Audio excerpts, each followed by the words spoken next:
Hello दोस्तों, स्वागत है आपका। दोस्तों 1 जनवरी 2025 से पूरे भारत में बड़े बदलाव होने वाले हैं। दोस्तों 3 नए नियम लागू होंगे तथा इसका बैंक, सिम, व्हाट्सएप आदि पर क्या प्रभाव पड़ेगा और इनसे क्या फ़ायदे होंगे, इससे जनता का क्या फ़ायदा होगा, इसके बारे में आगे हम विस्तार से जानेंगे। तो आप हमारे वीडियो पर बने रहिएगा। दोस्तों भारत में हर वर्ष नए साल की शुरुआत के साथ कई नए नियम और नीतियां लागू होती है। इसी क्रम में 1 जनवरी 2025 से मोदी सरकार द्वारा देश में 10 बड़े नियम लागू किए जाएंगे। ये नियम न केवल बैंकिंग क्षेत्र में बल्कि यूपीआई प्रणाली में भी महत्वपूर्ण बदलाव लाने वाले हैं।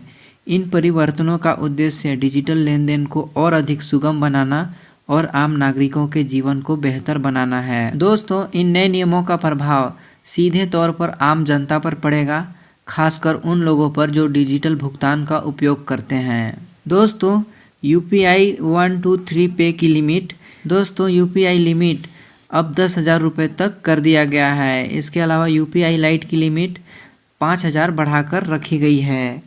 इसके अलावा दोस्तों auto top up, UPI lite wallet अब ऑटो टॉपअप अपने आप हो जाएगा जब कम बैलेंस आपका होगा। इसके बाद है दोस्तों ट्रांजैक्शन लिमिट, कुछ विशेष लेन देन के लिए ट्रांजैक्शन लिमिट बढ़ाई गई है तथा आधार आधारित ओटीपी के जरिए सुरक्षा को और बढ़ाया जाएगा। परिवार सर्कल, यूपीआई परिवार सर्कल के सदस्यों को जोड़ने की सुविधा मिलेगी तथा नया पेंशन नियम, पेंशन निकालने की प्रक्रिया को और सरल बनाया गया है। इसके अलावा है दोस्तों आगे ई-केवाईसी की अनिवार्यता, राशन कार्ड के लिए ई-केवाईसी प्रक्रिया अब अनिवार्य होगी। क्रेडिट कार्ड ब्याज, समय पर भुगतान न करने वाले पर ब्याज दर बढ़ाई जाएगी। इसके बाद है कृषि लोन, बिना गारंटी के कृषि लोन की सीमा बढ़ाई गई है। दोस्तों यूपीआई और बैंकिंग में भी कुछ बदलाव किए गए हैं। 1 जनवरी 2025 से यूपीआई पे उपयोगकर्ताओं के लिए एक महत्वपूर्ण बदलाव होगा। पहले यूपीआई 123 पे के माध्यम से केवल 5,000 रुपये तक का लेन देन किया जा सकता था, जिसे बढ़ाकर 10,000 रुपये कर दिया गया है। यह सुविधा विशेष रूप से उन लोगों के लिए फ़ायदेमंद होगी जो फीचर फ़ोन का उपयोग करते हैं और इंटरनेट कनेक्शन नहीं रखते हैं। इसके अलावा यूपीआई लाइट की नई लिमिट, यूपीआई लाइट वॉलेट की सीमा को भी बढ़ाकर 5,000 रुपये कर दिया गया है। इससे उपयोगकर्ता बिना पिन दर्ज किए छोटे मोटे लेन देन कर सकेंगे। यह सुविधा उन लोगों के लिए बहुत उपयोगी होगी जो रोज़ाना छोटे खर्चों के लिए डिजिटल भुगतान करना पसंद करते हैं। यूपीआई लाइट वॉलेट अब अपने आप टॉपअप होगा। दोस्तों जब आपका बैलेंस कम होगा, इससे उपयोगकर्ताओं को मैन्युअली रूप से टॉपअप करने की आवश्यकता नहीं पड़ेगी, जिसके लिए भुगतान करना आसान हो जाएगा। ट्रांजैक्शन लिमिट में वृद्धि, कुछ विशेष प्रकार के लेन देन जैसे कि अस्पतालों या शैक्षणिक संस्थानों के लिए भुगतान करने पर ट्रांजैक्शन लिमिट को बढ़ाकर 5 लाख रुपए तक किया गया है। वहीं बीमा और शेयर बाजार से संबंधित लेन देन के लिए यह सीमा 2 लाख रुपए तक की होगी। इसके बाद है दोस्तों आधार आधारित ओटीपी सुरक्षा। सरकार ने आधार आधारित ओटीपी यानी वन टाइम पासवर्ड का उपयोग करते हुए सुरक्षा को और मजबूत बनाने का निर्णय लिया है।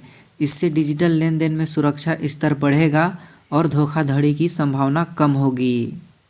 इसके बाद है दोस्तों परिवार सर्कल, यूपीआई सर्कल नामक एक नई सुविधा शुरू की जा रही है, जिसमें प्राइमरी यूजर अपने परिवार के सदस्यों को जोड़ सकते हैं और उनके लिए ट्रांजैक्शन लिमिट सेट कर सकते हैं।